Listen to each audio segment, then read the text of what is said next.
happy to have here in the studio with us today Lenny Wolf, who is a follower of Bob Avakian, a longtime revolutionary and one of the leaders of the National Get Organized for an Actual Revolution tour. Lenny, welcome to the Revolution Nothing Less show. Sunsara, thank you. It's a great pleasure to be on a show that's doing such important work right now. And it's begun and it's got a great future, and let's all get together and really make it everything it can be. All right, well, we're glad you're here to help us do that. You know, earlier in this episode, we showed an excerpt from Bob Avakian about internationalism from the speech, Revolution Nothing Less. And in the opening of that excerpt that we showed, he said, you know, compare the Constitution for the new socialist republic in North America, the Constitution he authored, to what we have today. And I thought for this segment, we really want to actually open up this Constitution, look at what it opens up for humanity. So I want to just set the stage. I'm going to read a little bit, and then I have a number of questions that I'm hoping you'll take us through, Lenny. So that everybody's clear, a revolution is the overthrow, the defeat and dismantling of the ruling authorities of this existing system. It's cleared away. So this Constitution is a framework and a blueprint for a radically new society, economy, laws, structure, culture, a whole different way. And right in the beginning, on page 2 of the preamble, it makes this very important point as a foundation for the whole society. It brings alive the basics quote that Andy mentioned earlier, internationalism, the whole world comes first. And it says, the orientation and principles of this state, as embodied in this Constitution, are internationalist. While giving due emphasis to meeting the material, intellectual, and cultural needs of the people within this state, on a continually expanding basis, and to promoting the further transformation of society to continue uprooting social inequalities and remaining aspects of exploitation and oppression, the socialist state must fundamentally give priority to the advance of the revolutionary struggle and the final goal of communism throughout the world, and must adopt and carry out policies and actions which are in accordance with and give concrete effect to this internationalist orientation. So I know that's a big thing to open with, but I just want to have you speak about what does this mean concretely? I think the key phrase in there is give fundamental priority to the advance of the whole world revolution. And I think you can, and that is an application of the whole world comes first. And you're applying that all the way through the period that you're building up to the revolution. You're not making a revolution in the heartland of empire merely to free the heartland itself. You want to bring down this whole empire that's sitting on humanity like a vulture or like a vampire sucking its blood.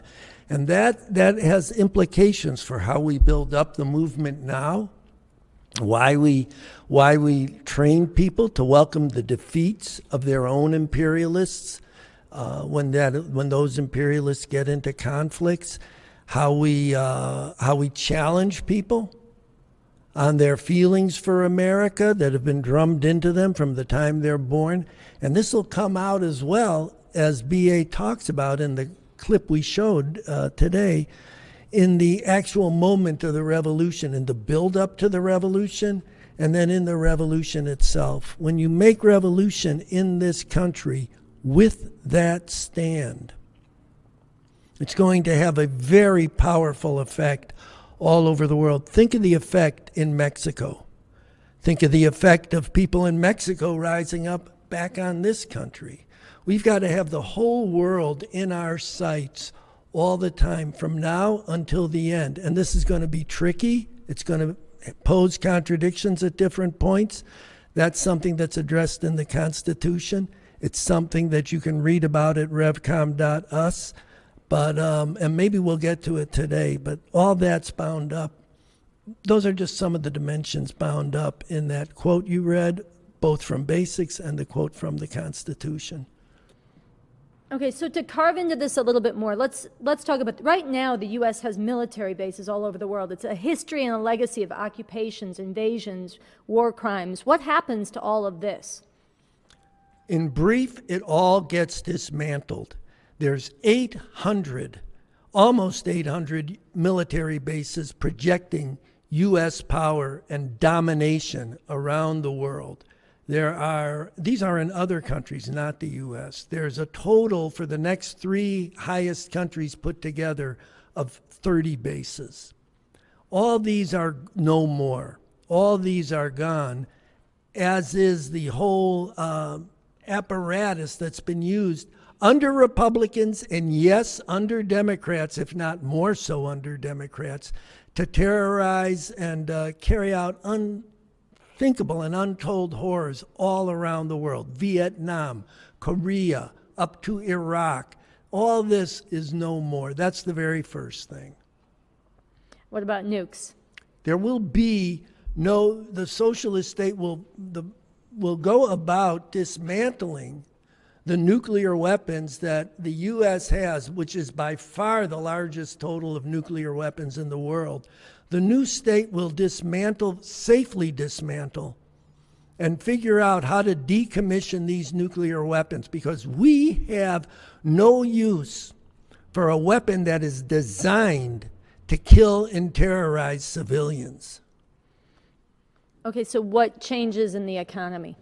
Well, let me begin that answer by reading from the Article 4, Section 9, page 87, which deals with the international dimension of what changes in the economy. Of course, there's going to be tremendous changes all through the economy. This Constitution goes deeply into that, but it also goes into the international dimension in quite some detail. I want to read one section of that, Article 4, Section 9 in the Constitution.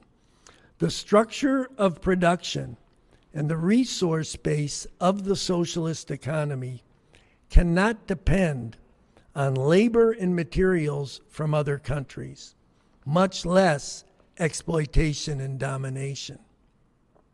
The development of a socialist economy must not involve the export of capital. For example, building factories or making loans for profit. A socialist economy must not reproduce relations of domination and inequality in its international relations. This question, too, must be put before the masses of people as part of their coming to more deeply understand and to act on the basic principles on which the new socialist republic in North America is founded and according to which it must proceed. On day one, we'll begin moving to dismantle international supply chains that have sucked the blood of the people of the world as part of reorienting the entire socialist economy. It's going to be a whole different thing. We're not just taking over things as they are. We're reorienting economy in line with the original quote you read, and also another important part of that, as well as meeting the material needs of the people and supporting revolution around the world, will also be repairing the environment. All these are going to enter into things. But this international dimension is really critical. Okay, so 2 questions. What does that mean concretely for people around the world? Dismantling supply chains. I just want you to, that's a very sanitized term. It's a real term, but it masks sort of what that means. The oil companies that suck the blood and in the form of petroleum out of the ground and pollute things. The mineral mining concessions, quote unquote, in Africa that enslave children. The sweatshops in Bangladesh and Pakistan and Haiti that grind up the lives of young women and, yes, child labor. All that's done, okay? That's no more day one. Okay, Lenny. What you're describing, though, the implications of it are that people won't have as much stuff in this country. Their standard of living is going to go down. In the immediate sense, and in a basic sense, yes, that's true. There will not be the endless stream of gadgets, of what are little more than toys, of what are the stuff that's based, stuff, as you said, that's based on what's been sucked out of the blood of the people of the world. At the same time, there will be something very different. First of all, there'll be a society that is still doing everything it can to meet the material needs of the masses of people, the real needs.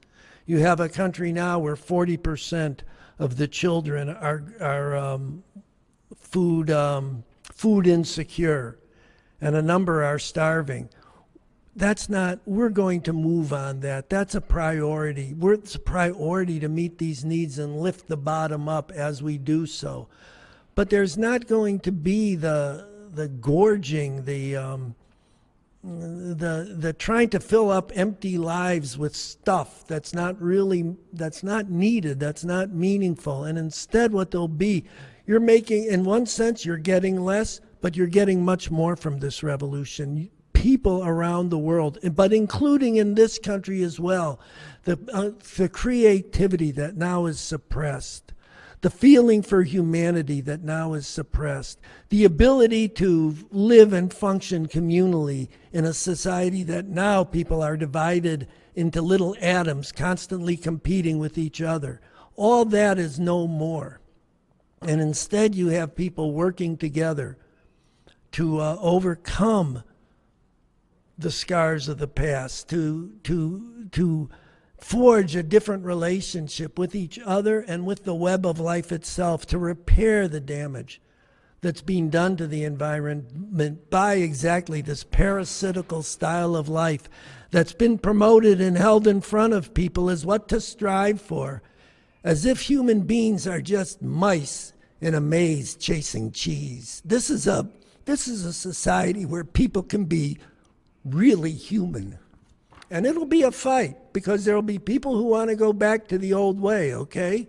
There'll be people who say, well, I want my stuff.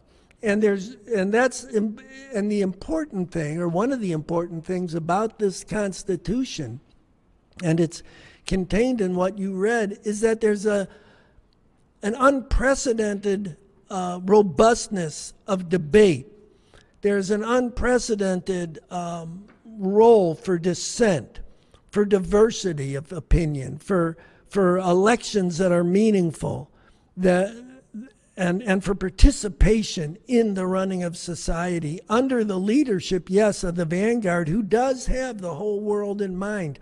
All this is it's part of what makes this such an unprecedented and amazing document, and something people need to get into. We're confident that on this basis, we can win that struggle. It's going to be wild and woolly, and it's going to be hard, and we're going to learn a lot of new things and have to learn a lot of new things, we and those who come after us. But we think that this Constitution, which is based on an understanding of what's gone on in the past, where they've made tremendous advances and where they've run into obstacles and been unable to solve it, this holds the key. It is the blueprint, as you said at the beginning, the blueprint and the vision of a whole new world. Well, Lenny, I'm so glad that you came on the Revolution Nothing Less show. Thanks for coming and talking with us about this. Well, it's been more than my pleasure. Thank you guys for having me. And I just want to ask the audience again, remind you, go to revcom.us in the morning and get filled in, get the bigger. Your appetite has been whetted by what these folks here have done today, and I think this is a further step in that.